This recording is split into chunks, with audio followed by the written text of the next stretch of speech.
David, return to the Premiership, and I imagine you go into it in very good spirits and probably about as good a place as you possibly could go back into a return to the Premiership. The last 4 weeks have been good. Obviously, we finished the last round of Premiership games in a bit of a high with a really good performance against Worcester. 2 good wins in Europe, and then 1 good win and 1 good performance in the Anglo-Welsh. The squad are in good spirits. Everybody's confident. There's a lot of belief, but we're also well aware of the challenge that is going to Welford Road and the lack of success that we've had there in the recent past. But that's part of going there. We want to create our own little bit of history this year and be the first team in the last few years to win. And those who've had a rest, presumably they're refreshed and sort of recharged and raring to go again. That's the way the season's structured.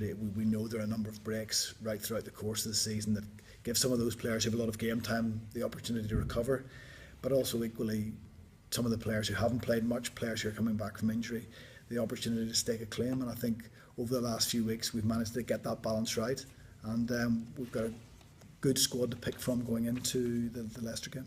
And because of the way the likes of Sione Kalamafoni, Henry Trinder have returned in the last couple of weeks, how interesting is selection this week? We always say that's what we want. One of the problems that we've had here over the course of the last couple of years is due to the number of injuries that we've had.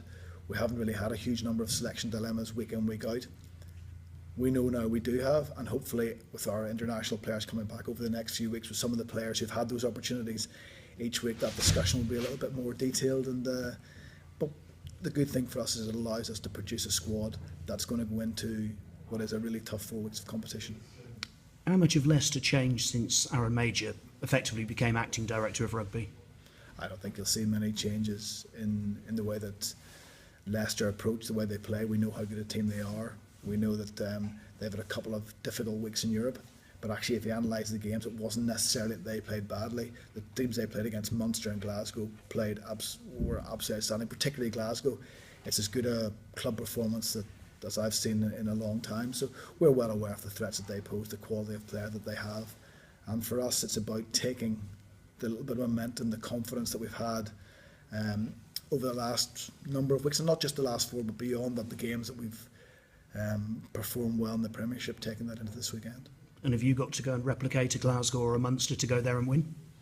Well, that's the template. They've shown how well, or certainly Glasgow have shown how well you have to perform to get the win. So look, we're well aware of what we need to do. The focus has been very much now with our players coming back in on making sure the detail in our games right, making sure that we're well prepared, making sure that we're well prepared physically and mentally for what will be a big test.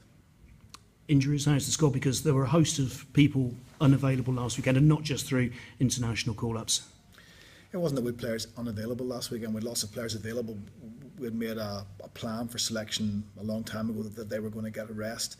And coming off the back of a bit of a rest week, it's important to build them back into training before throwing them back into competition.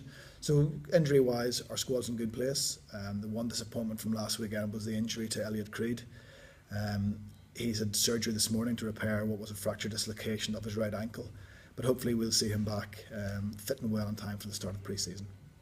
I mean, that's a horrendous injury, obviously, to have. So you're looking, 6 months in terms of when he'll be back. I mean, I suppose really unfortunate for him just because of the way he played up until the last moment of that game. It was so late on, wasn't it? Oh, it was very disappointing from his perspective, but he's developed well. Again, he showed that in his performance.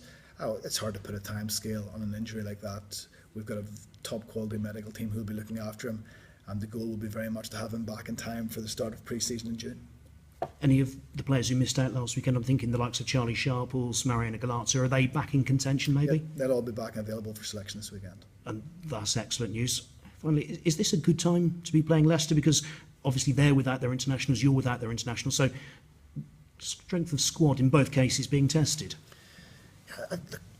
I don't ever buy the argument there's a good time to play any team necessarily. Leicester have had a couple of well-documented disappointing performances in Europe, but as I said earlier, if you actually look, or disappointing results, if you look at their performance in lots of those games, it hasn't been that they haven't played well. The opposition have been so good. So for us, it's been about preparing as well as we can. It's about getting those players in the best position to go out and understand that going to Welford Road, it's a huge challenge for any team to win, and we've got to make sure that we're in the right place to give it our best shot.